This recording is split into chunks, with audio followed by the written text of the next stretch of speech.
Sampai akhirnya mereka memilih tanggal keramat.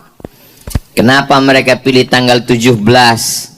Karena Presiden Soekarno meyakini kita merdeka karena 17 rakaat. 2 rakaat subuh, 4 zuhur, 4 asar, 3 maghrib, 4 isya. Kenapa dipilih tanggal 17? Karena 17 adalah tanggal turunnya Al-Quran. Menurut sebagian mazhab Syafi'i, nuzul Quran. Mengapa dipilih tanggal 17 Agustus 1945? Karena tanggal 17 hari Jumat, hari yang paling mulia, mereka mengambil keberkahan Sayyidul Ayyam. Kenapa 17 Agustus 1945? Karena 17 Agustus tanggal 9 Ramadan. Orang-orang lapar itulah yang menggerek bendera. Orang-orang lapar itulah yang berjuang meneriakkan Allahu Akbar. Assalamualaikum warahmatullahi wabarakatuh.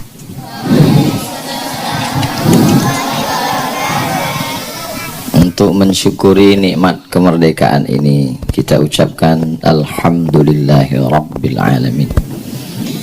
Berterima kasih kepada orang yang sudah mengajarkan kita supaya tidak mau menerima penindasan, penjajahan. Allahumma salli ala Sayyidina Muhammad wa ala ali Sayyidina Muhammad.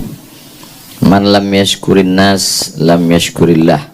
Orang yang tidak berterima kasih kepada manusia, dia tidak bersyukur kepada Allah. Para pejuang-pejuang yang sudah gugur, kita sudah kirimkan Al-Fatihah dan doa. Untuk para ustaz dan ustazah yang sudah mendidik, mengisi kemerdekaan, kita ucapkan jazakumullahu khairal jaza. Semoga Allah memberikan balasan yang terbaik.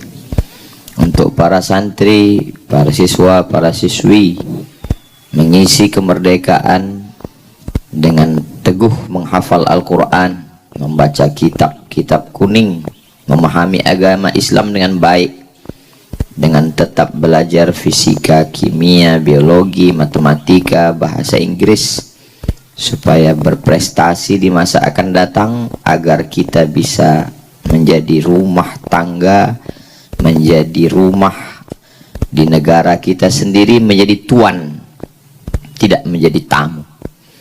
Ada bangsa-bangsa yang katanya hebat, besar, tapi dia tidak menjadi tuan di rumahnya sendiri. Orang-orang yang menonton film koboi, mereka melihat bagaimana hebatnya suku Indian di Amerika. Mereka pemilik tanah Amerika, tapi hari ini mereka tidak menjadi tuan rumah. Mereka menjadi tamu di Amerika. Yang menjadi tuan rumahnya adalah orang-orang Eropa, bangsa pendatang ke benua Amerika. Ada bangsa yang badannya tegap, tinggi, berotot, suku aborigin di Australia. Tapi hari ini mereka tidak menjadi tuan rumah. Mereka menjadi tamu di tanah nenek moyangnya sendiri. Tapi kita di Nusantara ini, dari mulai Papua, Sulawesi, Kalimantan, Jawa, dan Sumatera, kita tidak menjadi tamu. Sekarang kita menjadi anak bangsa.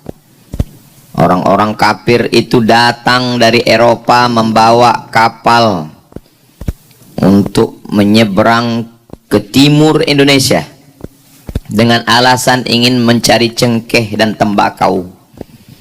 Tapi kemudian raja-raja, para ulama melawan. Sultan Babullah dari Ternate, Sultan Nuku dari Tidore, mereka melawan penjajah. Seorang ulama dari Sulawesi bernama Syekh Yusuf Al-Makassari melawan. Dia terusir ke Pulau Jawa. Belanda membuangnya ke Ceylon, Sri Lanka.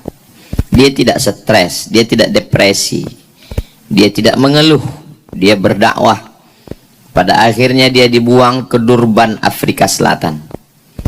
Dan dia tetap mendakwahkan Islam. Dia meninggal di Afrika Selatan. Presiden Nelson Mandela memberikan penghormatan atas perjuangannya. Pangeran Antasari, para raja-raja, Sultan Mahmud Badaruddin, sampai pada puncaknya di mahkota Sumatera. Perempuan tidak lemah dengan senjata pendek bernama rencong. Mereka Cut Nyadin, Cut Mutia, Panglima Polim. Teku Umar berkata, kalau aku mati malam ini aku mati syahid. Kalau aku hidup besok pagi aku masih bisa minum kopi di Maulabuh. Setelah dia meninggal, kuburnya tetap dicari oleh Belanda. Murid-muridnya menjaga. 6 bulan dikuburkan, jenazahnya tetap mereka pindahkan ke atas gunung. Begitulah Belanda-Belanda kafir itu sangat takut dengan pejuang kita. Sudah meninggal pun mereka takut. Mengapa mereka takut? Karena ada api jihad yang menyala dalam diri umat Islam. Kita diajarkan siapa yang membunuh orang kafir harbi, yang mengusik kampung halaman kita, yang mengambil hasil alam kita, maka kita wajib melawan. Orang yang membunuh kafir harbi, kafir perang, maka kalau dia mati dia tidak merasakan sakitnya sakaratul maut. Dia tidak kena pertanyaan mungkar nakir, dan dia tidak kena hisab. Dia langsung masuk ke dalam surga Allah Subhanahu wa ta'ala. Semangat itulah yang dibangkitkan oleh para kiai, para ulama, para habaib, para tuan guru di pondok-pondok pesantren. Mereka keluarkan resolusi jihad.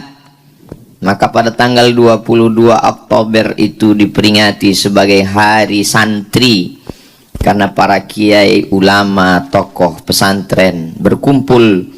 Fatwa itulah yang didengar oleh Tentara Nasional Indonesia, bergejolak, mendidih darah mereka untuk menembakkan senjata, menikamkan pedang dan pisau ke jantung kafir-kafir penjajah itu. Sampai akhirnya mereka memilih tanggal keramat. Kenapa mereka pilih tanggal 17? Karena Presiden Soekarno meyakini kita merdeka karena 17 rakaat, 2 rakaat subuh, 4 zuhur, 4 asar, 3 maghrib, 4 isya. Kenapa dipilih tanggal 17? Karena 17 adalah tanggal turunnya Al-Quran. Menurut sebagian mazhab Syafi'i, nuzul Quran. Mengapa dipilih tanggal 17 Agustus 1945? Karena tanggal 17 hari Jumat, hari yang paling mulia, mereka mengambil keberkahan Sayyidul Ayyam. Kenapa 17 Agustus 1945? Karena 17 Agustus tanggal 9 Ramadan. Orang-orang lapar itulah yang menggerek bendera. Orang-orang lapar itulah yang berjuang meneriakkan Allahu Akbar. Hari ini 17 Agustus 2026, 81 tahun kita sudah merdeka. Tanah yang kita injak ini adalah darah para syuhada. Mensyukuri nikmat kemerdekaan dengan tausiah, mensyukuri nikmat kemerdekaan dengan doa istighasah. Orang-orang yang mengkhianati kemerdekaan dengan judi, mereka adalah pengkhianat kebangsaan. Ketuhanan yang Maha Esa, tidak ada tempat bagi orang ateis yang tidak bertuhan di negeri ini. Yang tidak percaya kepada Tuhan, silakan keluar dari negeri ini. Karena sila pertama, ketuhanan yang Maha Esa. Orang-orang yang memakan APBN, APBD, mereka tidak punya kemanusiaan. Mereka tidak mengamalkan kemanusiaan yang adil dan beradab. Bangsa ini tidak minta banyak. Mereka hanya minta haknya, apapun agamanya, hak dia sebagai masyarakat. Dia minta kalau dia pergi berjalan, jalannya bagus. Kalau dia sakit ke rumah sakit, syukur-syukur bisa gratis. Kalau tidak, murahkan biaya kesehatan. Kalau anaknya sekolah, subsidi pendidikan. Kalau tidak bisa gratis, murahkan. Buat beasiswa. Kalau sudah sekolah mau kerja, buka lapangan pekerjaan. Kalau dia mau makan, makanannya murah. Pemimpin-pemimpin, wakil-wakil rakyat yang tidak memberikan hak kemanusiaan, mereka adalah pengkhianat kemerdekaan. orang-orang yang mencoba mengadu domba agama bangsa ini, maka mereka sudah mengkhianati persatuan Indonesia. Segala keputusan di negara ini mesti berdasarkan kerakyatan yang dipimpin oleh hikmah kebijaksanaan dalam permusyawaratan perwakilan. Tidak boleh Mahkamah Konstitusi mengeluarkan keputusan di hari libur, di saat orang tidak masuk kantor, dimasukkan permohonan tidak disidangkan, dikeluarkan keputusan tanpa permusyawaratan perwakilan, maka mereka pengkhianat Pancasila, pengkhianat kebangsaan. Mereka tidak layak untuk hidup di Indonesia. Negara ini sangat subur, gemah ripah, loh jenawi, tongkat dan batu jadi tanaman. Di dalam tanahnya ada nikel. Pulau ini bernama Pulau Suwarna Dwipa, pulau emas. Emas di dalam tanahnya. Di ujung Sumatera ada gas. Di tengah Sumatera Riau ada minyak. Di Sulawesi ada nikel, ada emas. Di Papua emas bergelimpangan. Tapi anak bangsa hari ini keluar negeri hanya untuk mencari makan. Mereka pengkhianat keadilan sosial bagi seluruh rakyat Indonesia. Mereka mesti ditangkap, digantung, ditembak, dihukum mati, karena mereka sudah mengkhianati perjuangan anak bangsa. 17 Agustus mesti momen membangkitkan kembali semangat. Jangan salahkan kalau rakyat ini bergejolak, mengamuk, karena memang karena mengamuklah kita merdeka, karena mengamuklah kita Belanda kafir itu mati, karena mengamuklah kita maka PKI itu tidak berani. Jangan diam melihat kebatilan. As-sakitu anil haq setan akhras.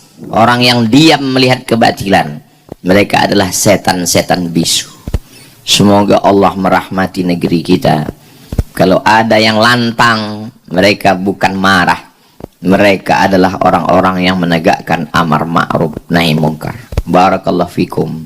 Wassalamualaikum warahmatullahi wabarakatuh.